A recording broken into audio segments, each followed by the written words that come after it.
Salut tout le monde et bienvenue pour un nouvel épisode de Backstage. Salut Sabrina. Salut. Et aujourd'hui, on change encore de domaine. Après les comédiens, après les directeurs de studios d'animation, après les gens qui font du sportainment, nous passons aux compositeurs de musique. Salut JC. Salut à tous. Donc Jean-Claude Charlier de ton prénom et nom complet. On va revenir un petit peu sur ton parcours, on va parler de tes goûts, de ce que tu fais en ce moment également, de tes envies, de l'avenir. Voilà. Alors, est-ce que toi aussi tu es comme Eric, un vampire qui ne dort pas, qui est immortel C'est une mission, non, ça, vampire. On se demande qui m'appelait comme ça. Et merde. Ouais. On démarre par la première partie de l'émission qui est un entretien, un questionnaire artistique en mode interrogatoire. Tu vas répondre aux questions de Sabrina. Tu vas me mettre la lampe dans la figure. Oui, et tu vas devoir parler en allemand. Ok. C'est parti. Est-ce que tu es prêt?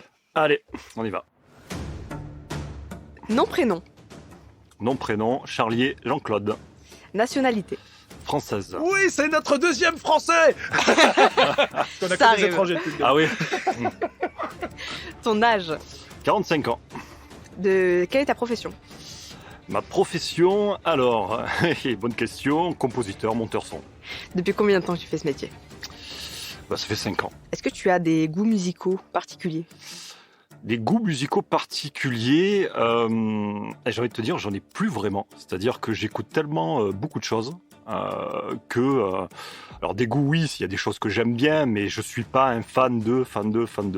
Maintenant, pour répondre à ta question, je peux écouter aussi bien du hip-hop des années 90, de la musique de film des années 90-2000, du AC/DC, du Guns N' Roses, de l'électro, voilà. Et ce qui, en plus, pour mon métier, est plutôt indispensable. Oui, donc tu es ouvert vraiment sur tous les styles de musique, quoi. Absolument. Tes séries et films préférés? Oula, je suis pas très bon à ça, moi, les trucs préférés. Si, alors série préférée, une série que j'avais adorée, la saison 1 de True Detective, avec Matthew McConaughey, qui est énorme. Une autre série, si tu veux, allez, Game of Thrones, que j'avais beaucoup aimé. Film préféré, je vais dire... un film qui m'a énormément marqué, qui a marqué beaucoup de monde, j'imagine, L'Exorciste. Et puis, allez, je vais te sortir aussi un film préféré, un Taxi Driver. Ok, bon, c'est de bons films et de bonnes séries, donc ça va. Merci. C'est validé. Elle me juge, ça va, je suis passé. C'est validé, Ouais, c'est validé. ça La va, première. on te valide, t'es pas trop nul. Voilà. Ça, C'est bon. ouais, c'est un peu vieux avec l'exorciste, mais bon. Ouais, Taxi Driver aussi, c'est vrai, mais bon, on sort pas le martinet pour Là, l'instant. elle va te dire, Ça va. j'étais pas né, je sais pas ce que c'est. Ouais. Non, quand même, je l'ai vu. Tard, mais je l'ai vu. Est-ce que tu es un fan de littérature? Pas plus que ça. Sincèrement, je vais pas me la jouer. J'ai été fan à une certaine époque de Stephen King, où j'ai beaucoup lu Stephen King de mon adolescence jusqu'à 25 ans.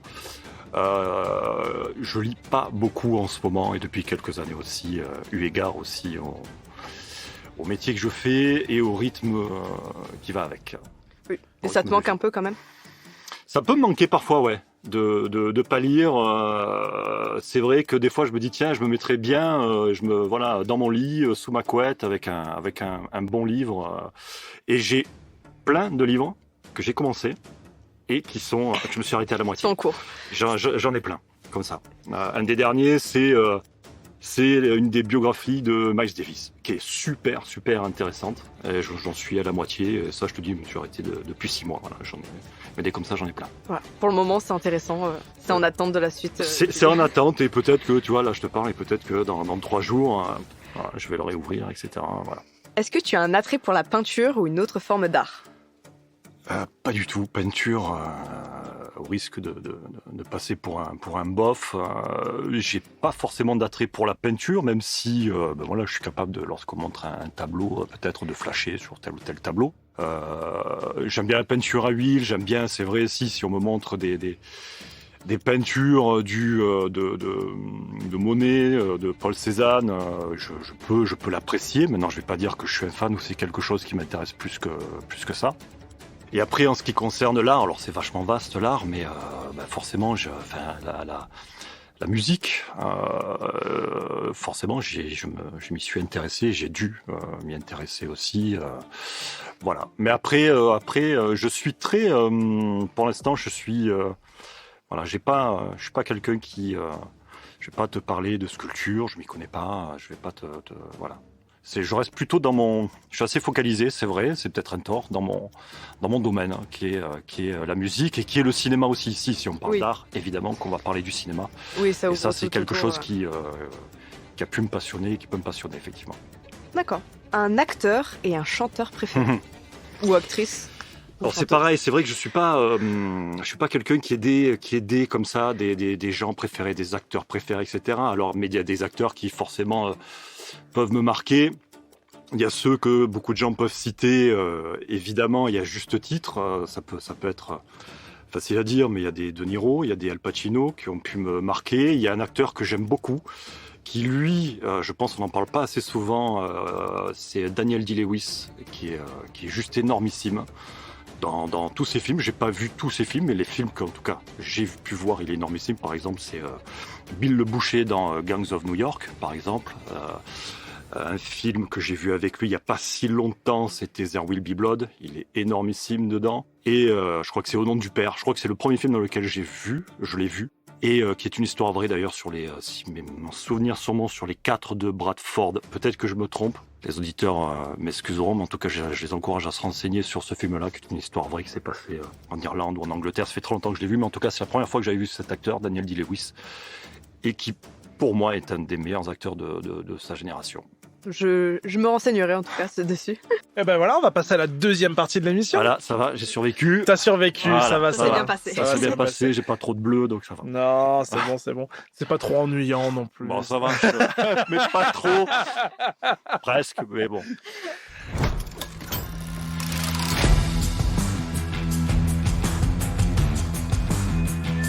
Sur cette deuxième partie, on va maintenant parler de ton actualité. Donc il y a tout un tas de choses que tu fais en ce moment. Il y a des choses potentielles qui peuvent arriver très bientôt. Donc on va essayer d'évoquer un petit peu tout ça. Aujourd'hui, ton quotidien est surtout fait de composition, de musique, pour le jeu vidéo, l'animation. Est-ce que tu peux nous parler de tes derniers projets que tu as fait pour Audio Workshop en partie? Peut-être que tu as fait d'autres choses à côté. Alors, mais effectivement, mon quotidien et puis mes derniers projets, c'est de la musique, puisque j'ai cette chance aujourd'hui de pouvoir pratiquer mon métier de cœur, qui suis de compositeur. Si je parle de mes derniers projets, évidemment, il y en a un qui me vient tout de suite à l'esprit, c'est En Garde, donc un jeu vidéo créé par les studios Fireplace, qui ont fait appel à Audio Workshop et donc à moi pour la composition.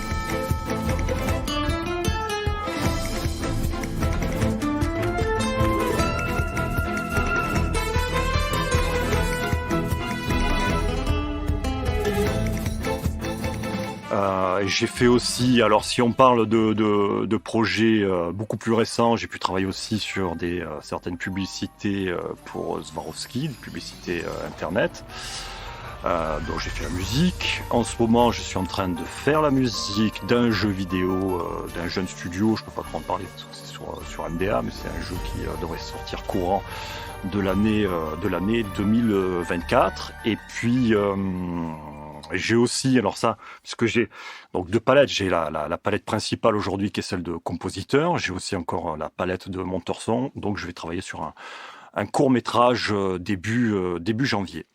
En tant que monteur son, pour le coup, pas en tant que compositeur. Et est-ce que tu peux nous parler de cette différence entre monteur son et compositeur ? Ah, oui. Parce que peut-être que les gens qui nous écoutent savent pas forcément ce que c'est un monteur son. Alors, monteur son, effectivement, c'est toujours difficile à expliquer, même si on fait ce métier depuis des années, de sortir une définition, alors que ce soit quand on nous demande qu'est-ce qui est le sound design ou le montage son. On va dire que monteur son, c'est l'art de sonoriser un média, donc ça peut être du court-métrage, ça peut être un long-métrage, ça peut même être de la publicité. Et quand je dis sonoriser, on ne parle pas de musique, c'est-à-dire, je vais être un peu plus concret, comme ça le plus grand nombre pourra comprendre. lorsque vous avez un court-métrage, bien souvent, il faut refaire toutes les ambiances sonores pour diverses raisons. C'est-à-dire qu'il va falloir refaire les bruits de pas de l'acteur ou des acteurs, il va falloir refaire les sons de vêtements des acteurs, il va falloir refaire ce qu'on appelle les ambiances, c'est-à-dire les sons de la ville, si jamais certaines scènes se passent en ville, les sons des campagnes, les sons des vents, de la pluie, etc. Donc, c'est-à-dire qu'on recrée tout un environnement d'un point de vue sonore, l'environnement dans lequel évolue le personnage principal, que ce soit donc pour un court-métrage, pour un film d'animation, pour une publicité, voilà. Donc c'est ça, monteur son. C'est-à-dire qu'on va aller faire tout ce que j'ai dit et donc c'est pas du tout musical, même s'il y a des passerelles en termes de créativité entre les deux mondes, entre celui de compositeur et de monteur son, forcément, parce qu'il faut faire preuve de créativité, puisque même lorsqu'on parle de montage son, on va parler de direction artistique. Hein, c'est pas juste, pour reprendre l'exemple que j'ai donné, faire un bruit de pas pour faire un bruit de pas. On peut très bien faire des bruits de pas qui vont sonner d'une certaine manière pour illustrer la personnalité d'un personnage, hein, que ce soit par exemple le méchant d'une histoire, quelqu'un qui se veut dangereux, quelqu'un qui se veut menaçant, etc. On peut très bien faire des bruits de pas, ou en tout cas, après ça rejoint un peu le mixage aussi, ce que je vais dire, mais on a plusieurs... on peut travailler la narration à travers le montage son et donc voilà. Et évidemment, le côté composition musicale, là, je pense que ça parle à beaucoup plus de monde. C'est une façon de musicaliser, si ça se dit. C'est même pas une façon, c'est musicaliser une scène, un film, un court-métrage, une publicité, voilà. Donc tu as ces deux palettes-là Voilà. qui sont possibles. On va rester un petit peu sur la musique pour l'instant. Tu as également bossé pas mal pour le jeu vidéo dernièrement. Est-ce que tu peux nous parler de la différence entre ton travail en tant que compositeur sur du jeu et sur un média qu'on va appeler linéaire comme de la série ou du film? Alors, les différences, bon, bien sûr, il y a des liens, bien évidemment. Le rythme, déjà, n'est pas forcément le même. Il faut savoir qu'un jeu vidéo, ça va se faire sur plusieurs années. Et donc, on est amené, lorsqu'on travaille avec un studio spécialisé dans le jeu vidéo, à faire comme ça des petites périodes de 1 mois, de 2 mois, 3 mois, où on va faire, donc, alors, en ce qui me concerne, donc la musique, puisque les jeux vidéo, la construction d'un jeu vidéo, ça se divise en plusieurs étapes. Hein. On a ce qu'on appelle des vertical slices, après on a des bêtas, on a des alphas, etc., qui permettent au studio de valider des étapes, c'est-à-dire qu'un studio fait pas tout le jeu en un coup, il va faire une partie du jeu qui ensuite va lui permettre de le présenter à des investisseurs, etc., de récolter un peu plus de fonds et ensuite, voilà, pour pouvoir le développer. Donc il y a plusieurs étapes. Donc ces plusieurs étapes-là, forcément en tant que compositeur, on va y intervenir de manière régulière, mais pas de manière linéaire. Dans un film, on a une commande, on est en lien avec le réalisateur ou le producteur qui vient nous voir, on discute, etc. Puis une fois qu'on s'est mis d'accord sur les intentions, sur la direction artistique, on intervient de manière linéaire sur le film pour une durée, ça dépend d'1 mois, 2 mois, 3 mois, 4 mois, etc. Et puis après, le travail est terminé. Ensuite, il y a un paramètre dans le jeu vidéo qui n'existe pas dans le film, c'est aussi l'intégration, parce que alors c'est un petit peu complexe même moi, donc je mets pas les mains. C'est un peu technique. Ouais, ça risque de devenir un petit peu technique, mais en tout cas quand on fait la musique d'un jeu vidéo, si on n'est pas intégrateur, on a besoin de gens aussi qui intègrent nos musiques dans le jeu vidéo, qui vont pouvoir déclencher certaines mécaniques à certains moments, etc. Alors que dans le film, une fois qu'on a fait sa composition, elle va être transmise justement au monteur son qui va la positionner de manière linéaire, qui va la monter malgré tout dans un logiciel et voilà. Alors que les mécaniques du jeu vidéo sont un petit peu plus complexes en ce qui concerne l'intégration. Il y a le temps réel qui rentre en compte. Donc là où sur un film tu vas avoir une timeline à respecter, dans un jeu vidéo il y a toute une partie temps réel. Chaque joueur va jouer de façon différente et déclencher ta musique à un moment différent. Voilà, c'est ça. Donc toute la mécanique, même la façon de la penser peut être différente. C'est-à-dire que on va prendre un exemple très concret, on peut très bien décliner une musique en plusieurs couches, ce qu'on appelle des layers dans le jargon. On va faire une composition, pour être un peu plus clair, où on va décliner sa musique, on va faire les percussions, et puis on va faire les cordes, et puis on va rajouter, je sais pas moi, des cuivres. Et puis effectivement, à tel moment du jeu, la musique qui va être déclenchée va être essentiellement la couche de percussion, par exemple. Et puis selon ce que le joueur va faire, selon ce que l'histoire va donner du jeu, selon son environnement, à ces percussions-là, à un moment donné, on va déclencher une autre couche qui va être les cuivres, etc., pour illustrer un danger, pour illustrer une narration, une phase narrative particulière. Voilà. Donc c'est une réflexion qui est quand même un petit peu différente, même si il y a évidemment des passerelles entre les deux, entre le cinéma et le jeu vidéo, évidemment. Donc ça demande des compétences différentes, ce qui fait que tu as déjà une palette technique, on va dire, assez ouverte, puisque tu es sur plusieurs médias qui ont des contraintes différentes. Ouais. Mais à cela, on peut dire aussi que tu rajoutes une autre corde à ton arc, qui est que tu sais maîtriser quand même énormément de genres musicaux. Oui, pourquoi et comment t'es arrivé à faire ça? Alors pourquoi et comment? On en revient un petit peu à ce qu'on discute, à ce qu'on disait, ou en tout cas lors de la première phase de cet entretien, c'est-à-dire que pourquoi et comment? Moi j'ai en fait, dans mon parcours, alors je remonte un petit peu, mais moi mon parcours musical, il commence assez tôt en fait, c'est-à-dire que j'ai appris la guitare à l'âge de 9 ans.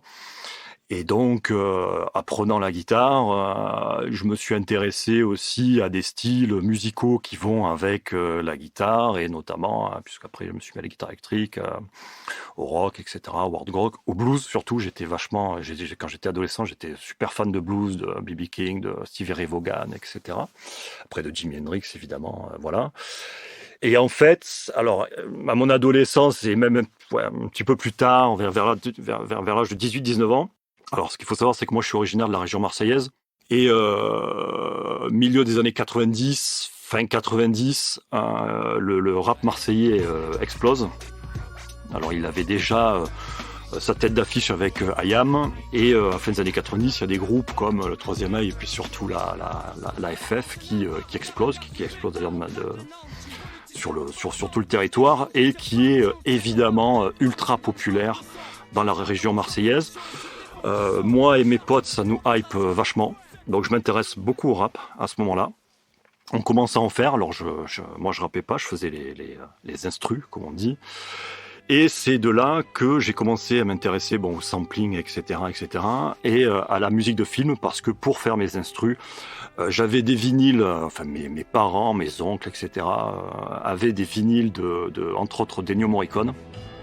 Et j'ai commencé à sampler des bouts d'Ennio Morricone pour faire nos parties de rap dans nos garages, etc. Et c'est comme ça que je me suis aussi intéressé à ce genre de musique-là, la musique de film et la musique un peu plus, pas la musique classique, mais la musique de film, voilà, la musique avec un orchestre, la musique orchestrale. Et donc ça a complété. Alors, c'est pas que ça a complété, ça a carrément bouleversé ma vie en fait, parce que après ça, j'ai arrêté de vouloir sampler. Je me suis dit plutôt que de sampler, j'aimerais bien créer, j'aimerais bien composer. Donc là, je me suis investi comme jamais tout simplement dans mon éducation musicale, puisque j'ai essayé de prendre des cours, mais c'était très compliqué à cette époque-là pour trouver des profs, pour trouver des gens qui pouvaient m'aider. J'avais donc déjà une base puisque j'avais fait de la guitare, mais je me suis intéressé de très près à l'harmonie, au contrepoint, à l'orchestration. J'ai pris tous les bouquins que je pouvais prendre, je les apprenais par cœur. Je faisais des exercices chez moi tout seul, etc., etc. Voilà. Et c'est là que je me suis énormément intéressé à la musique de film des années 90, que j'ai découvert des compositeurs comme John Williams, comme James Horner, comme Alan Silvestri, enfin peut-être que ça parle pas beaucoup aux éditeurs, mais c'est enfin John Williams, je pense que ça parle. Je pense que tout le monde connaît. Alan Silvestri, Retour vers le futur. Retour vers le futur, James Horner, Titanic, oui. Les Zorro, etc. Et évidemment, j'en passe des meilleurs. Et donc, j'ai voulu me lancer dans la musique de film. Évidemment, c'est très compliqué quand on connaît personne, etc. Et à côté de ça, je m'intéresse aussi à d'autres styles musicaux parce que je veux réussir dans la musique et je vois bien que pour réussir, il faut aussi s'ouvrir et par je vais dire opportunisme, je sais pas si c'est par opportunisme, mais en tout cas par envie de faire des choses qui peuvent être repérées et qui peuvent être actuelles. Je m'intéresse à d'autres styles musicaux comme la house. C'était aussi, là je parle, on est plus dans les années 2000, on est plus dans la fin des années 2000. David Guetta qui explose, etc. Avec toute cette mouvance-là. Donc ce qui fait que je m'intéresse à l'électro aussi. Et je fais des morceaux que j'essaie de vendre à droite à gauche avec des DJ. Voilà, donc déjà, je commence à avoir un panel assez large et qui me permet aussi d'avoir une compréhension d'autres styles musicaux auxquels je suis pas forcément familier. C'est-à-dire qu'une fois qu'on touche un petit peu à tout, on a des outils qui nous permettent ensuite, lorsqu'on écoute un morceau, lorsqu'on écoute une musique, même si on n'est pas familier avec ce style-là, de décoder et de déchiffrer. De voir, ok, il utilise quoi, ok, c'est quoi la direction artistique, pour reprendre un terme que j'ai utilisé tout à l'heure, c'est quoi ce qui fait le style, etc. Et après, d'un point de vue technique, on va être à même à essayer de le reproduire. Je parle de reproduction parce qu'aujourd'hui, mon métier, il peut être amené à faire ça dans certaines des commandes que je peux avoir, notamment pour la publicité. On peut me demander de faire et c'est tout récent, c'est tout frais, c'est tout récent, de faire une musique du style Buddy Holly, donc des années, alors Buddy Holly, 50, 60, pardonnerai si je suis pas précis, à faire une musique style Marvel, à faire une musique style hip-hop, etc., trance, etc., voilà. Donc voilà, j'ai essayé de résumer, mais grosso modo, voilà comment... Plus ça t'amène aussi à découvrir peut-être d'autres cultures, parce que là, on peut évoquer ce projet-là, mais tu bosses sur un animé japonais, qui est encore complètement autre chose. Complètement, c'est-à-dire que une des valeurs ajoutées de ce métier-là, quand je dis valeur ajoutée, c'est sur le plan personnel, c'est que c'est un métier quand même qui nous amène à nous ouvrir sur énormément de choses. Et qui effectivement nous amène à découvrir des cultures, à découvrir des instruments qu'on ne connaissait pas, des façons de jouer qu'on ne connaissait pas, et à travers ça évidemment, puisqu'à travers chaque instrument et à travers chaque façon de jouer, il y a des cultures derrière, il y a des années, des centaines d'années de progression, etc. Et on est amené à étudier, par exemple, sur le jeu vidéo dont j'ai cité tout à l'heure, donc de Vanguard, qui est un jeu donc de style KPDP, assez humoristique. J'ai été amené à beaucoup étudier le flamenco, les origines du flamenco, à étudier des compositeurs comme Sabicas, un des maîtres du flamenco. Et voilà. Et donc, quand on étudie une musique, on étudie non seulement le style de la musique, c'est-à-dire comment la musique est créée, quels modes sont utilisés, c'est-à-dire quels sont les outils musicaux. Je veux pas rentrer trop dans les détails pour que ça soit trop technique, mais le panel qui est utilisé pour créer ces musiques-là, mais ça nous amène aussi à étudier quels sont les instruments qui sont utilisés, à quelle époque c'était utilisé, est-ce que je peux utiliser cet instrument, est-ce que cet instrument va sonner l'époque que l'on veut, ou est-ce que au contraire ça risque de sonner trop moderne ou trop ancien, etc. Ça demande beaucoup de culture G en fait. Ça demande de la culture générale, mais après la culture générale c'est quelque chose qui s'acquiert tout au long de la vie. Donc ça demande surtout de la curiosité, et en fait le moteur c'est l'envie. En fait, c'est le moteur, c'est avoir envie de se forcer des fois. Je dis pas que je vais pas sortir un discours comme ça. C'est des fois on est fatigué, des fois on n'a pas envie, etc. Il faut juste un petit peu se forcer et on découvre énormément de choses. Et de toute façon, à partir du moment où on veut faire correctement son métier, voilà. On va aller jusqu'au bout des choses et jusqu'au bout de ce qui nous est demandé pour satisfaire le client et les demandes, quoi. Eh ben, on va passer à la troisième partie. Allez, c'est parti. qui va m'intéresser particulièrement avec l'invité du jour.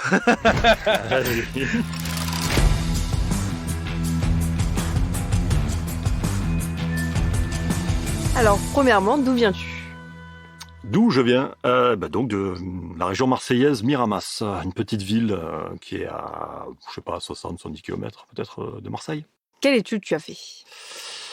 Alors, ouais, j'aime bien ça, hein, là, on commence à rentrer dans le... Ok. Alors, quelle étude j'ai fait? Donc, j'ai une licence en langue étrangère appliquée. D'accord. À travers ces études-là, j'ai étudié l'anglais et l'arabe en deuxième langue. Voilà, ne me demandez pas de vous parler arabe et anglais, je suis pareil parce que j'ai tout oublié. Et voilà, anglais moins parce que dans nos métiers, on est amené à travailler de manière internationale et la langue, c'est comme ça, c'est l'anglais. Oui. Voilà, mais évidemment, j'ai des bons souvenirs de tout ça. D'accord. Et après, du coup, la licence, c'était directement dans... Est-ce que tu as fait des études, du coup, dans un peu la musique, etc. ou... Alors, l'étude musicale, donc comme donc je suis en grande partie autodidacte, même si, comme je l'ai dit, donc j'avais commencé la guitare là, j'avais un prof, etc., qui m'a donné les bases. Mon étude musicale est en très grande partie autodidacte. J'ai pu rencontrer au cours de mon parcours, alors il y a plusieurs choses. Aujourd'hui, c'est toujours le cas, mais je suis accompagné. J'ai pu rencontrer tout au long de ma vie, des gens avec qui j'ai pu prendre des cours de manière très ponctuelle, un peu de cours de piano, comme ça, un petit peu de cours de composition, qui malgré tout, même des cours d'analyse musicale, avec Clément, voilà. Si jamais il écoute ce podcast, on n'a pas fait ça très longtemps, c'était sur Marseille, dans le 12e. Vraiment quelqu'un de génial et qui m'a justement beaucoup ouvert à la musique classique. Alors quand je dis la musique classique, c'est au sens très très large évidemment, musique baroque, classique, romantique, et après du 19e siècle, 20e siècle, la musique un peu savante si on peut dire, mais qui voilà, ça a été une très très grande rencontre. Donc et puis voilà, puis aujourd'hui je prends des cours aussi d'orchestration avec Jean-Stéphane que je salue, voilà, que j'embrasse aussi et qui peut m'aider aussi sur certains projets, qui peut me superviser sur l'orchestration et sur l'arrangement. Et voilà, je sais pas si on en parlera de Jean-Stéphane. Moi, j'aimerais bien qu'on rebondisse sur Jean-Stéphane, ouais, tout à fait. Si tu peux nous expliquer un peu qui est ce monsieur. Jean-Stéphane, alors monsieur très sympa, très gentil, vraiment. Et je dis ça parce que c'est à mettre en rapport avec son expérience qui est énorme. Quelquefois, voilà, ce sont les gens qui ont le plus d'expérience et qui ont vu le plus de choses, qui sont les plus accessibles et les plus gentils et les plus à même de transmettre leur savoir. Donc Jean-Stéphane, c'était un orchestrateur. Alors je connais pas sa biographie par cœur, mais pour en dire deux mots, c'était un orchestrateur qui a travaillé à Hollywood, qui a travaillé sur de très grands films, qui a fait du Fast and Furious, qui a travaillé aussi dans le jeu vidéo, qui là récemment a bossé sur Miraculous. Oui, qui a bossé sur Miraculous, évidemment. Sur les licences Star Wars. Qui a aidé aussi Astier sur Kaamelott, enfin voilà, et il faudrait aller sur IMDb, vous allez voir son CV, il est long comme le bras, et c'est surtout quelqu'un d'extrêmement compétent et de vraiment très très bon. J'ai découvert qu'il avait bossé sur le Burger Quiz. Ah oui. Légende. Voilà. Voilà, il a tout fait, Jean-Stéphane. Il a tout fait. Mais voilà, et qui m'aide, qui m'aide énormément en ce qui concerne la compréhension, en tout cas l'orchestration, voilà. C'est un peu une sorte de prof, mentor. Ouais, c'est un peu les deux. C'est un prof, oui, et c'est aussi un mentor. C'est quelqu'un que j'ai cherché pendant très longtemps, puisque comme je disais tout à l'heure, quand j'ai voulu me former à la musique de manière générale, à la musique orchestrale, donc je cherchais des cours de composition moi aussi, et surtout l'orchestration. L'orchestration, c'est quelque chose qui m'a interpellé, mais très très tôt, très tôt. Tout est relatif, mais quand je me suis intéressé à la musique de film, donc surtout la musique de film des les années 90. J'étais passionné par certaines sonorités, j'étais passionné par les cordes, mais pas que, évidemment. J'écoutais, il y a des albums comme ça que j'écoutais en boucle. Je me rappelle la BO de Independence Day, donc de 96, composée par David Arnold, si je dis pas de bêtises. Enfin, je la trouvais vraiment belle. Enfin, il y a des sonorités, etc. Et pas que, évidemment, tout ce qui est John Williams. Enfin, je pourrais vous en citer. Voilà, on n'a pas fini. Mais en tout cas, j'ai tout de suite, j'ai assez tôt été attiré par comment je peux refaire ça. C'est quoi, etc. Puis j'ai entendu parler de l'orchestration, etc. C'est quoi? Et j'ai cherché pendant très longtemps des profs d'orchestration. Et en tout cas, à l'époque, fin des années 90-2000, c'était compliqué, très compliqué, de trouver un prof d'orchestration que j'ai jamais vraiment trouvé. Sans doute qu'il y en avait et j'ai peut-être pas cherché au bon endroit. Mais voilà, Jean-Stéphane, je l'ai trouvé il y a peut-être maintenant 2-3 ans à travers un contact. Il m'avait filé son contact comme ça et je l'ai contacté sur Facebook et j'ai eu la chance qu'il me réponde. Et dès qu'il m'a répondu, je crois que le lendemain, on faisait cours. Ah ouais, ça s'est fait comme ça. Ça s'est fait ultra rapidement. Et puis il m'a dit, en plus, tu as eu la chance de me trouver sur Facebook parce que je ne sais plus pour quelle raison il allait plus sur Facebook. J'ai envoyé un message, il m'a répondu tout de suite, on s'est appelé, on s'est parlé un petit peu de ce qu'on aime, etc. Et puis ça s'est fait super naturellement. Et puis voilà, et puis effectivement, au-delà des cours d'orchestration, je peux être amené à le consulter. On a travaillé d'ailleurs ensemble sur un projet très concret dont on ne peut pas... Voilà, ça aussi, c'est sous NDA. Alors, le projet en question, si je peux t'aider, tu peux le citer maintenant. Il y a un trailer qui est sorti il y a une semaine. Bon, je peux le citer. Alors, je vais le citer, on ne va pas s'en priver parce que ça a été une super expérience aussi, qui est Ce sont des clients qui sont venus vers nous pour que l'on refasse le générique original donc de Goldorak.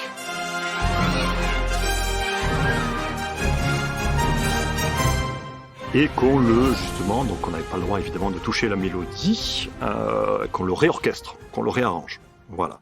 Et donc ça a été l'occasion de travailler avec Jean-Stéphane. Je l'ai réorchestré. Jean-Stéphane m'a supervisé. Il a même fait plus que ça, puisqu'après il sort toutes les copies pour les instrumentistes, pour le chef d'orchestre, etc. Puisqu'on a eu la chance d'enregistrer à Prague l'orchestre national symphonique tchèque. À Prague. Et donc là, Jean-Stéphane était partie prenante de ce projet-là. Et voilà, ça a été une super occasion de travailler ensemble. Et voilà. Une première grosse expérience avec un orchestre, la gestion d'un enregistrement. Oui, la gestion d'un enregistrement, la gestion de l'organisation d'un enregistrement, parce que c'est vrai que lorsqu'on voit n'importe quel orchestre symphonique ou on voit un enregistrement, ce qu'il faut savoir, c'est que derrière, il y a non seulement un très gros travail, évidemment, de composition, voilà, tout ce qu'on veut, l'orchestration, etc., mais après, derrière, il y a aussi un énorme travail organisationnel, puisque c'est des orchestres de 50 personnes, etc. Il faut réserver, à l'avance, il faut se mettre d'accord sur le nombre d'instrumentistes qu'on veut. On veut combien de cuivres, on veut combien de cordes, on veut combien de bois, etc. Est-ce que c'est disponible? Si c'est pas disponible, il faut trouver des stratagèmes, etc. Voilà. Je vais pas rentrer dans le détail, mais ça a été extrêmement formateur et super intéressant. Ouais, puis l'écriture également des partitions, ça c'est quelque chose que moi j'ai découvert à ce moment-là. L'écriture se fait aussi en fonction des corps qui vont jouer, enfin des différents types d'instruments, qui vont jouer. Ouais, c'est ça. L'écriture l'orchestration peut changer. C'est-à-dire que la mélodie, évidemment, ne changera pas. C'est là, si on parle un peu d'orchestration, mais l'orchestration, ce serait très difficile de donner une définition. Comme ça, je l'ai pas forcément préparé, mais un des travaux d'orchestration, évidemment, c'est de savoir quel sera l'orchestre qui jouera ce que l'on a écrit. Quand je dis quel sera l'orchestre, c'est combien de musiciens formeront l'orchestre qui jouera la musique que l'on a écrit. Puisque l'orchestration pourra être différente si jamais il y a, je ne sais pas, je vous dis n'importe quoi, évidemment 15 instrumentistes, elle sera différente de si jamais l'orchestre est composé d'une soixantaine d'instrumentistes. Voilà. Si on a combien on a de trompettes? Est-ce qu'on a 2 trompettes ou est-ce qu'on a 3 trompettes? Est-ce qu'on a un tuba? Est-ce qu'on a un trombone basse? Est-ce qu'on a, pareil pour les bois, est-ce qu'on a un piccolo? C'est-à-dire le piccolo, c'est la flûte qui joue dans un registre plus aigu. On a combien de flûtes? Est-ce qu'on a un hautbois? Est-ce qu'on a une clarinette? Combien de clarinettes? Est-ce qu'on en a 2? Est-ce qu'on en a 3? Voilà. Tout ça, ça se définit normalement à l'avance. Et à partir du moment où c'est défini à l'avance, on va pouvoir orchestrer, on va pouvoir faire en sorte que la musique soit jouée par l'orchestre que l'on a sous la main. J'apprends Voilà. parce que oui, C'est un peu technique, hein. Voilà. Non, Peut-être mais perdu des auditeurs là. Non, mais moi, ce que j'aime bien, c'est qu'à chaque fois, on a l'impression qu'on perd Sabrina, mais non, elle est plongée dans le truc. Ou alors elle joue bien. Ou alors elle joue bien le. Ah non, mais là, ça fait plusieurs podcasts, elle est là. J'en apprends tous les jours et c'est super, j'adore. Cool. Il y a un truc qu'on pourrait faire. Là, on a bien avancé quand même dans ton parcours. J'aimerais bien qu'on fasse un petit stop et qu'on recule un petit peu. Ouais. Il y a quelque chose qui m'intéresse beaucoup dans ton parcours, c'est que tout à l'heure, tu as dit en début d'émission que ça faisait que 5 ans que tu faisais ça. Si on a bien écouté ton âge avancé... Tu vas venir, évidemment. Donc on est sur une reconversion professionnelle. Absolument. Et moi, ça, c'est un truc qui me touche beaucoup et j'aimerais bien qu'on évoque ce sujet-là. Qu'est-ce que tu faisais? Comment t'en es arrivé à te dire, à 40 ans, je vais reprendre ma vie et faire des études de musique ou de montage son et devenir compositeur? Qu'est-ce qui t'a donné cette envie? C'est quoi la force de caractère, en fait, pour arriver à, finalement, à 45 ans, t'as une carrière maintenant dans la musique qui commence à être de plus en plus importante, alors qu'avant, tu t'étais commercial, quoi. Ouais, absolument. Bah, tu l'as dit. C'est-à-dire que, comme je le disais tout à l'heure, mon envie de faire la musique, elle est là extrêmement tôt. C'est-à-dire, donc j'ai fait une licence de langue étrangère appliquée, mais même lorsque je faisais ma licence, j'avais dans la tête, de faire la musique. J'ai fait cette licence pour plusieurs raisons. Une des raisons, c'était aussi de rassurer mes parents, etc.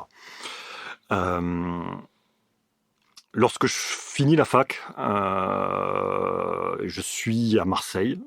Donc, je suis originaire de Miramas. J'ai déménagé à Marseille. Et là, je veux réussir dans la musique. Et évidemment, je me rends compte, je le savais, mais que c'est extrêmement compliqué. Et donc, malgré tout, il faut bien vivre, il faut bien remplir son frigo et payer son loyer. Donc, je fais des petits boulots à côté, et notamment donc téléopérateur.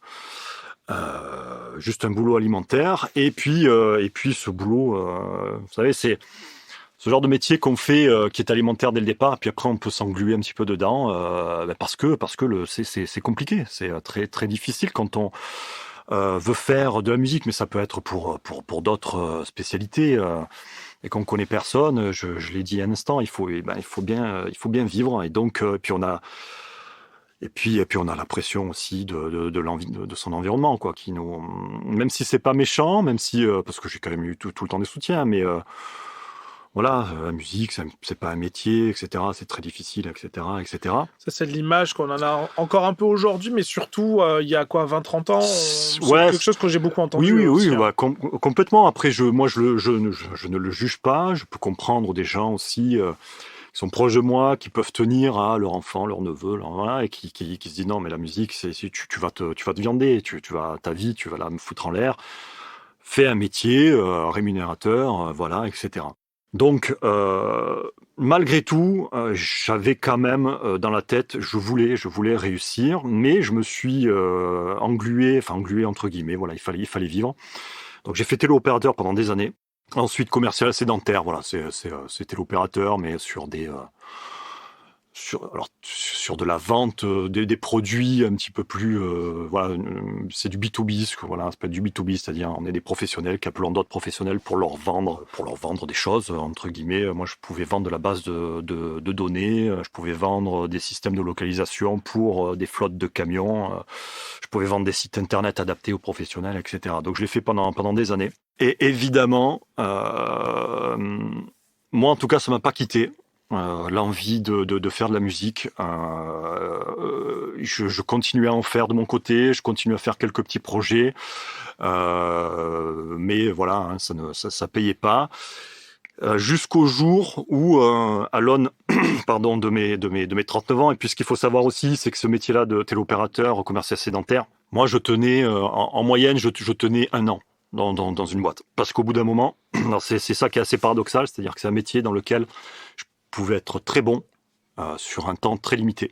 C'est-à-dire que avec mes employeurs, ça s'est toujours passé comme ça d'ailleurs. Quand je rentrais dans une boîte, ils étaient assez, je vais pas dire fascinés, c'est trop fort, mais ils étaient assez étonnés à ma capacité de vendre, etc. Puis le relationnel que je pouvais avoir au téléphone, c'est très particulier, un téléopérateur. Hein. Il y a commercial, ceux qui vont se déplacer et voir les gens. Il y a téléopérateur, on est derrière son ordinateur et avec son téléphone et on appelle les gens. C'est assez particulier. Et je pouvais être très bon sur 6 mois. Je pouvais vraiment être très bon. Et après, évidemment, je m'érodais, quoi, parce que c'est pas du tout moi, c'est pas du tout ma personnalité. Et à chaque fois, je me disais, mais qu'est-ce que je fais? Qu'est-ce que je fais? Pourquoi je fais ça? Enfin, c'est énormément de questions. Et c'était pas moi, tout simplement. Et donc, à l'aube de mes 39 ans, donc j'alternais des périodes de chômage. Voilà, chômage, téléopérateur, chômage, commercial, sédentaire. Et quand j'arrive à 39 ans, je suis toujours là à me dire il faut que je réussisse. Je suis toujours là à me dire il faut que je trouve un moyen. Ça n'a pas marché de cette façon-là, la musique, ça n'a pas marché comme ça n'a pas marché comme ça. Comment ça peut marcher? J'entendais, j'ai vu passer plusieurs fois, sur Internet, où j'entendais parler de sound designer. Et au début, je m'intéressais pas plus que ça. Et je me suis dit, sound designer, qu'est-ce que c'est? Parce que ça peut peut-être avoir un rapport avec la musique. Je m'y intéresse, mais sans plus au départ. Je m'intéresse un petit peu à ce que c'est. Et là, je me dis, sound designer, ce qui peut être intéressant, c'est que, entre guillemets, c'est un vrai métier. Voilà, alors je mets des gros guillemets, évidemment. C'est-à-dire qu'il y a des offres d'emploi, on peut rentrer dans une boîte, on peut rentrer dans un studio. Compositeur, c'est plus compliqué. Et pour trouver des offres d'emploi de compositeur, c'est compliqué, ou en tout cas, il y a 7, 8, 9 ans en arrière. Aujourd'hui, on peut en trouver sur LinkedIn, mais moi, faites le comparatif avec des offres d'emploi de sound designer et de compositeur sur LinkedIn, vous verrez qu'il y a absolument pas photo. Donc, je me suis dit, ça peut être un bon moyen, sound designer, de pénétrer le marché que je veux pénétrer pour à terme faire la musique. Et je commence à m'intéresser à des formations. Je me dis, pourquoi pas faire une reconversion professionnelle. Je suis encouragé avec ma compagne du moment, avec la personne avec qui j'étais à ce moment-là. Et je vois passer certaines annonces de plusieurs écoles. Et mon choix s'arrête sur 2 écoles. Il y a une école, c'est une formation. Alors pour le coup, celle-là, c'est musique, c'est l'Abeille Road sur Paris. Et il y a une autre formation qui est sur Montpellier, qui est une école qui s'appelle ACFA. J'hésite entre les deux. Évidemment, le cœur et l'envie, pencherait plus pour Abbey Road Paris, le standing, etc. Maintenant, elle est beaucoup plus chère. Et je me dis aussi, si tu fais ça, est-ce que tu vas pas revenir comme ce que tu vis aujourd'hui, c'est-à-dire, ok, tu seras meilleur en musique, ok, etc. Mais tu n'auras pas de métier. Moi, ce qui m'intéressait là, c'est d'avoir le métier, d'avoir une étiquette officielle pour rentrer dans le marché. Et donc, je m'oriente à ce moment-là plus vers ACFA, Montpellier. Et puis voilà. Et puis à partir de là, je les contacte. À partir de là, j'essaie j'y vais plusieurs fois parce qu'au début, il faut que je trouve Ce qu'il faut savoir, c'est qu'ACFA, c'est une école qui est sur Montpellier qui propose plusieurs formations. Il y a des formations, en tout cas à l'époque, il y avait des formations, je me rappelle plus l'intitulé exact, mais technicien, sound designer ou quelque chose comme ça. Il y avait une formation un peu plus ingénieur du son. Il y avait une formation, il y en avait plusieurs. Donc voilà, je suis allé les voir plusieurs fois. J'ai insisté plusieurs fois. J'ai plusieurs fois rencontré qu'on appelle ça le directeur. Et puis, j'ai réussi à négocier certaines choses avec eux, à savoir à rentrer dans le cursus de formation de monteur son, donc technicien sound designer, je crois que ça s'appelait à l'époque, et de rentrer en 2e année, puisque c'est une formation qui se fait donc en 2 ans. Et voilà, eu égard, en tout cas c'est comme ça que je l'ai présenté au directeur de l'époque, eu égard à mes compétences entre guillemets. Mes compétences sur la musique, la MAO, voilà, je connais l'ordinateur, je connais je sais travailler les logiciels, je sais travailler sur des logiciels, etc. Donc, laissez-moi rentrer en 2e année, s'il vous plaît, etc. Parce que financièrement, j'étais pas à même de payer 2 ans. Et puis, c'est pas facile aussi que lorsqu'on a 39-40 ans de rentrer dans une école où on a que des petits jeunes de 20 ans avec soi. Donc je me suis dit 2 ans, je vais pas tenir. J'imagine, ça veut dire que tu aurais été en cours avec Sabrina. Ouais, mais avec Sabrina, ça va. À la limite, Sabrina, je pense que ça va. Ouais. Avec d'autres, ça aurait été peut-être plus compliqué. Mais Tu dis ça parce qu'elle est là. absolument. Voilà. Non, mais c'était voilà. Et puis 2 ans, c'était trop long. Puis 2 ans, financièrement, comment je fais aussi pour tenir? Parce que quand on fait une formation, derrière, on ne travaille pas. Derrière, j'avais absolument aucune aide. Merci Pôle emploi de l'époque, où j'ai fait des dossiers, etc. Je crois qu'aujourd'hui, c'est plus simple. Mais moi, donc ça fait 6 ans de ça. J'avais fait des dossiers au Pôle emploi de Marseille. Son designer, monteur son, ils savaient pas du tout ce que c'est. Et ils m'ont Je te rassure, ils savent toujours pas. Partout en France, ils savent pas. Ouais, d'accord. Ouais. Ben ça, c'est triste hein, de voir ça parce que si moi j'avais pas eu la chance d'avoir un petit coup de pouce de certains membres de ma famille, de mes parents, pourquoi je dis certains membres de mes parents qui m'ont aidé à ce moment-là, plus j'ai dû faire d'autres prêts aussi, emprunts. Ma vie ne serait pas la même aujourd'hui, clairement. Je me mets à la place de personnes qui n'ont pas les parents pour les aider ou peu importe, des membres de l'entourage pour les aider. Ces gens-là, aussi motivés qu'ils peuvent l'être, restent, tu restes dans la vie qui est la tienne sans pouvoir faire ce que tu veux faire puisque après, ceux qui sont censés t'aider ne t'aident pas. Donc voilà, merci Pôle emploi. Voilà, le message est passé. Et voilà. Tu me laisses stresser là, t'as vu? Voilà, c'est ça. Je te regarde depuis tout à l'heure, alors je décris la scène. Mais ça, c'était là. Là, c'était. Bon. Là, on parle de problèmes financiers, de financement de formation, et Sabrina, elle tape du pied comme ça. Voilà, c'était là. Les cauchemars qui ressortent. Ouais, là. Tu peux faire part de ton expérience, hein. Non, ça va aller, merci. Je vais pleurer en plein milieu du podcast. Oh bah ça peut être drôle. Comme ça. Oh bah attends. Ouais, non. Du podcast. Mais oui. Voilà, tout ça pour dire que oui, le mot qui est très employé, qui est très à la mode aujourd'hui, mais qui peut être vrai, c'est la résilience. Et effectivement, il en faut dans la vie de manière générale, mais en tout cas, moi, il m'en a fallu. Ouais, là, c'est quand même gros changement, faut le faire. Tu changes tout. Hein, t'es sur Marseille, t'es téléopérateur depuis des années, commercial sédentaire depuis des années. Tu déménages complètement. Tu t'habites à 176 km, si je dis pas de bêtises. Tu reprends tout de zéro, tu vas à l'école. Non, bah oui, et puis même sans rentrer dans le misérabilisme ou quoi, mais quoi, à 40 ans, c'est la moitié de ta vie, un peu plus de la moitié de ta vie, de dire, vas-y, je change tout, quoi. Ouais, mais le truc, c'est que je crois que je pense que je me suis jamais dit ça. Je pense que ça, à ce moment-là, je me dis pas, putain, je fais la moitié de ma vie, etc. Je me dis, j'y vais.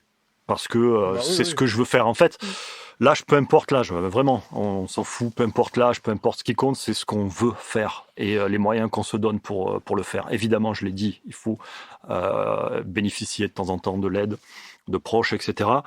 Mais ce qu'il faut surtout, c'est la détermination. Voilà. À partir du moment où on est déterminé, on va aller jusqu'au bout. Donc, ça allait très vite. Hein. J'ai déménagé.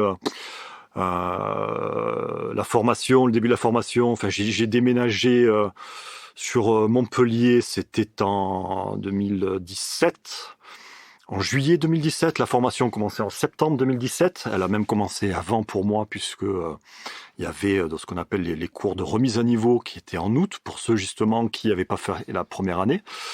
C'est là où je t'ai rencontré d'ailleurs. Morgane. Oui, on va pas mentir. Voilà. Hein. On se connaît de là. Hein. Oui, on se connaît de là. Hein. T'étais mon formateur. Et donc ça allait super vite. Hein. J'ai fait mon déménagement, j'ai commencé la formation. Au début, c'était bien parce que la remise à niveau, on était en tout petit comité, on était 3-4, etc. Après, en septembre, quand j'ai commencé à rentrer, j'ai vu une vingtaine de petits jeunes de 20 ans, là, j'étais au milieu. Mais j'ai un souvenir assez particulier, moi, de cette session d'été. Ouais. Parce que les 3-4 personnes qui étaient à cette session-là, qui partaient vraiment de tout en bas, les 3-4 aujourd'hui ont un super parcours. C'est des gens qui aujourd'hui travaillent à très haut niveau, qui sont dans des belles boîtes ou qui ont fait des super beaux projets. Donc, voilà. Alors que c'était ceux qui partaient avec le moins de bagages à la base. Donc, c'est quelque chose qui m'amuse, quoi. Ça, j'aime bien. Tu es pour quelque chose, je pense. Si. Et voilà. Donc voilà, grosso modo. Alors je dis voilà, mais c'était évidemment après tout reste est à faire, puisque lorsque je rentre à ACFA, Eh ben, je découvre, j'apprends un nouveau métier. J'ai aussi la chance de suivre aussi, alors sans rentrer le détail, je suis en 2e année, donc dans le cursus de technicien sound designer, mais en parallèle, je fais aussi une 3e année qui m'a été proposée le jour de la rentrée d'ailleurs, par un autre des formateurs qui est venu me voir le jour où je rentre pour faire cette remise à niveau en août. Il vient me voir et me dit écoute, il y a une 3e année qui s'ouvre, je suis en train de l'ouvrir. Vous serez que 5-6. Est-ce que tu veux la faire? Donc, je dis OK. C'était une formation qui était un peu plus orientée sur l'artistique, on va dire. Et donc, je fais ces 2 années en une, même si je négocie avec le directeur de ACFA à ne pas suivre certains cours de 2e année pour alléger mon emploi du temps et pour pouvoir suivre tous les cours de 3e année. Voilà.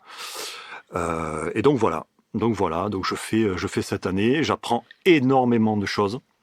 À la fois avec toi, pour être honnête, hein, tu nous as appris un vrai métier, celui de monteur son, vraiment. C'était un apprentissage vraiment génial. Et j'ai aussi beaucoup appris en 3e année, grâce à, je passe un coucou à Simon, s'il écoute ce podcast, qui m'a énormément appris de choses sur d'autres aspects de la musique électronique, des synthétiseurs, de la synthèse sonore, etc. Et c'est aussi aujourd'hui des enseignements que je mets en pratique et qui m'ont aidé, qui peuvent m'aider dans mon métier de tous les jours. Donc on passe de commercial à Goldorak ou Ghost Recon en 5 ans. Ouais, même en moins que ça, puisque quand je sors d'ACFA, alors il y a une petite période un peu creuse comme ça, hein, où t'envoies 60, 70 lettres de motivation, CV partout, etc. Mais bon, c'est aussi, c'est pas simple aussi. Puis eu égard à mon âge aussi, hein, j'ai pas de, je sais très bien que ça va être compliqué aussi pour moi, eu égard à mon âge, voilà.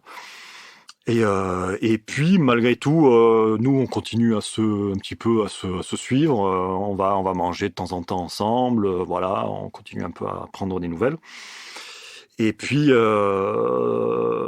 en parallèle, tu crées ta boîte. Et puis voilà. Et puis, à un moment donné, je reçois un coup de téléphone. Allô, écoute. On est un peu dans le je suis caca. Un peu dans le caca. Qu'est-ce que tu pour la petite anecdote, je bossais à Ubisoft sur Ghost Recon et on a eu un petit problème sur les cinématiques du jeu. À 3 mois de la sortie du jeu, on a tout qui a disparu. La seule chose qui nous restait, c'était les vidéos sur un serveur et on pouvait que se référer à ce qu'on entendait pour tout recréer. Et j'ai dit à JC, alors je suis un peu embêté, moi je dois intégrer plein de trucs, j'ai plein de problèmes techniques à gérer sur place à Ubi.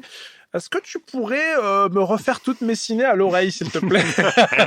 Voilà, et on a commencé comme ça. Et ce qui est très rigolo, la finalité de l'histoire n'est pas si vieille que ça. Donc j'avais ma chef de l'époque que je salue, Émilie, qui est venue nous voir au studio il y a un mois et demi à peu près, et on lui a avoué ça. Ça l'a fait beaucoup rigoler. Oui, elle m'a vu. D'accord. Voilà, c'était marrant, quoi. Mais Mais on s'en est sorti. Bon, on s'en est sorti, on s'en est bien sorti, et puis à partir de là, on s'est plus vraiment quitté. C'est à partir de là que j'ai suivi l'aventure du workshop et qui a été effectivement très pleine pendant 5 ans là. On s'est quasiment pas arrêté en fait, depuis ce moment-là, quoi. Ouais, tout à fait. Voilà. C'est vraiment une découverte d'un domaine que je connaissais pas du tout, quoi. Enfin, vraiment, pour moi, vraiment tout ça, vraiment tout audio workshop, c'était, je le voyais, je savais qu'il y avait un travail, mais jamais de ma vie je me serais dit qu'il y en avait autant, et aussi il y avait autant de capacités à voir. C'est complet, quoi. On l'entend, on sait que c'est beau, on sait que c'est génial ce que les personnes font, mais pas la charge de travail qu'il y a derrière, quoi. Et ça c'est super, ça. C'est un peu les ficelles de... Eh oui. Les métiers de l'ombre, je sais pas si on en parle, mais effectivement, ça pourrait faire le sujet d'une émission à part entière. Oui, l'envers du décor. Non, mais après, oui. on s'éclate. Il y a pas de souci là-dessus. De fait, c'est un métier que j'ai choisi, qu'on a tous choisi. et qu'on assume tous. Après, évidemment que derrière, il y a cet envers du décor qui est fait de énormément de travail, qui est fait de énormément je le réutilise ce mot, mais de résilience, de beaucoup de choses, de remise en question surtout. Ça, c'est extrêmement important dans notre métier, c'est de savoir se remettre en cause, de savoir se remettre en question, de savoir faire le dos rond quand il faut le faire, et de travailler, et surtout de se fixer des objectifs. Voilà. Ne pas rester sur de l'acquis, de se fixer des objectifs. On verra si on les atteint, on verra où on arrivera, mais de viser haut. Toujours pour se développer, pour apprendre de nouvelles choses, pour... Oui, toujours, puis même personnellement, quoi, c'est... Oui, ça aide aussi. Il y a aussi un travail personnel, un développement personnel, pour reprendre aussi un mot qui est à la mode, évidemment, puisque lorsqu'on se force à se remettre en cause, alors des fois, on se force pas, on est remis en cause de fait par le métier. C'est aussi on est prestataire, donc on est en relation avec des clients, on est en relation avec des clients qui ont des demandes, qui ont des attentes, et des attentes qui doivent être délivrées, en tout cas des demandes qui doivent être remplies à telle date, etc. Donc on a des deadlines, il y a tout cet envers-là qui fait le métier. C'est-à-dire que notre métier, c'est pas juste être derrière un ordinateur et faire du montage pour les monteurs son, ou prendre son piano, ou faire enregistrer un orchestre pour le plaisir. Derrière, il y a l'étiquette entre guillemets de chef de projet. Aujourd'hui, on est chef de projet chez Audio Workshop. On a la chance de pouvoir, Morgane supervise tout ça. Je veux dire, Morgane supervise la relation avec les clients, etc. Mais il nous délègue aussi pas mal, ce qui est très bien aussi. Et donc, on a en charge et on a la responsabilité du projet. On est en relation directe avec le client, etc. Il faut savoir comprendre les attentes du client, etc.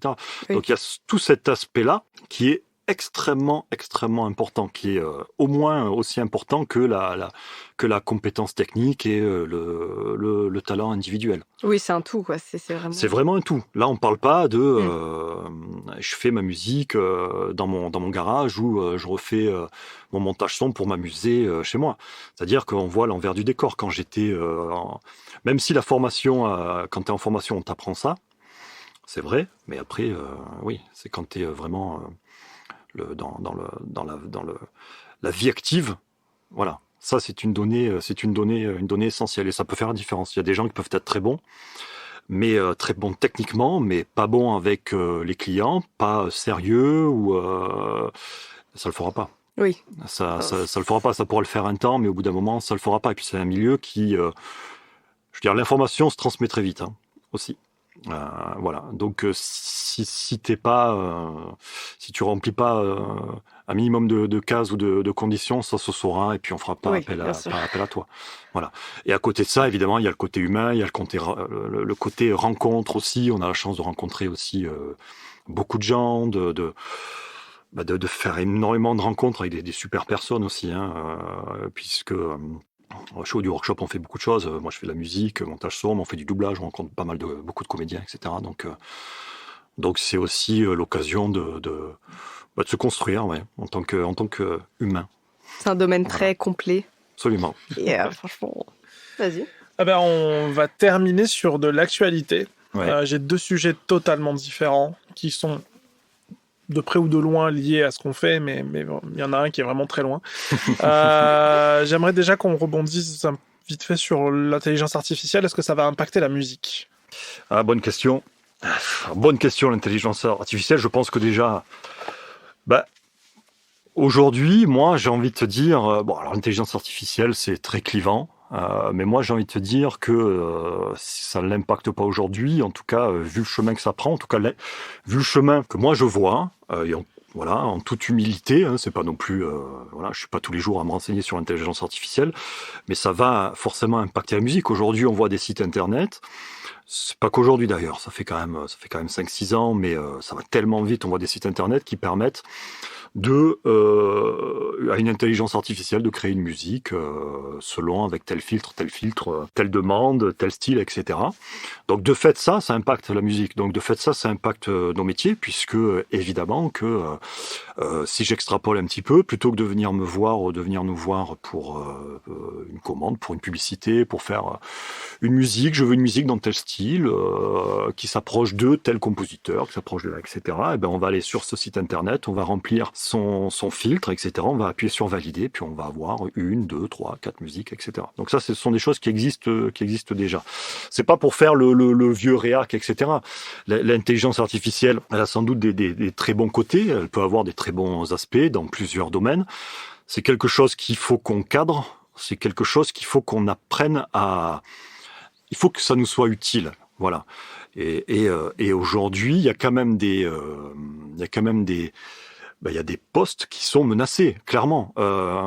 Si on extrapole, si on sort du cadre de la musique, si je dis pas de bêtises, en tout cas, des revendications ou un des motifs de grève des scénaristes américains, c'était aussi l'intelligence artificielle, oui. Puisque elle est utilisée pour générer des scénarios, pour générer, des idées. Donc des gens qui ont fait des études, des gens qui ont qui ont énormément investi d'un point de vue personnel, qui ont investi d'un point de vue financier, qui ont fait énormément de sacrifices pour arriver à décrocher une compétence particulière, etc. Elles sont aujourd'hui menacées par ça. On a un peu l'impression aujourd'hui que c'est un peu la foire à la saucisse, si vous me permettez l'expression. C'est l'intelligence artificielle. Enfin non, voilà, c'est un peu c'est Frankenstein. Voilà. Encore une fois, pourquoi pas ? Moi, je pense qu'on peut en tirer des choses qui peuvent être bien, qui peuvent être utiles. Surtout, il faut que ça nous soit utile. Il faut pas que ça soit quelque chose qui nous détruise en fait, ou qui permette juste à une élite d'exister. Et aujourd'hui, c'est des peurs. Peut-être que s'il y a des gens qui vont écouter ce podcast, je vais en faire réagir certains. Mais il faut comprendre que ce sont des peurs qui existent. Ça. Et chez beaucoup de monde et dans beaucoup de secteurs, pas que le mien. Et forcément, c'est un gros point d'interrogation pour moi, l'intelligence artificielle. Et le deuxième sujet, qui est encore une fois bien plus éloigné que ça, dernièrement dans à la télé, dans la presse, on a eu pas mal de révélations autour d'agissements d'acteurs, de réalisateurs, de personnalités, on va dire, du monde du spectacle, sur des dérapages, des déviances. Par exemple, il y a un complément d'enquête qui est sorti sur Depardieu, qui est juste, pour les gens qui l'ont pas encore vu, abject. Ouais. C'est quoi ton point de vue par rapport à ce genre de dérapage ? Est-ce que c'est juste très récent ou est-ce que c'est parce qu'on en parle plus ? Est-ce qu'il y a une prise de conscience par rapport à ça ? Moi je pense que c'est pas très récent. D'ailleurs, pour ceux qui ont vu complément d'enquête sur Depardieu, il y a des séquences qui remontent à la fin des années 70, en tout cas des extraits d'interviews du comédien à la fin des années 70 où il raconte comment il viole ou qu'il a pu violer, etc. Lui et ses copains, etc. En fait, c'est vraiment glauque. En fait, le complément d'enquête, moi, il est spécial celui-là. Il m'a mis une tarte, même quand on le voit Depardieu lors de son voyage en Corée du Nord. C'est malaisant possible. C'est même plus fort que ça. Je trouve ça scandaleux. Et par contre, je pense pas que ça date d'aujourd'hui. Non, je pense qu'aujourd'hui ça sort et c'est tant mieux. Il y a une parole qui se libère pour dénoncer ça et c'est évidemment tant mieux. Mais je pense que c'est des choses qui existent depuis très longtemps. Et tu fais partie des gens qui veulent dissocier l'homme de l'artiste ? Non, mais pas du tout. Parce que moi, si je me permets cette question, c'est que dans le complément d'enquête, un des arguments les plus forts de la part de plein de réalisateurs et producteurs, c'est de dire oui, mais bon, Depardieu, c'est quand même un monstre sacré du cinéma français, c'est le meilleur acteur qu'on ait jamais eu.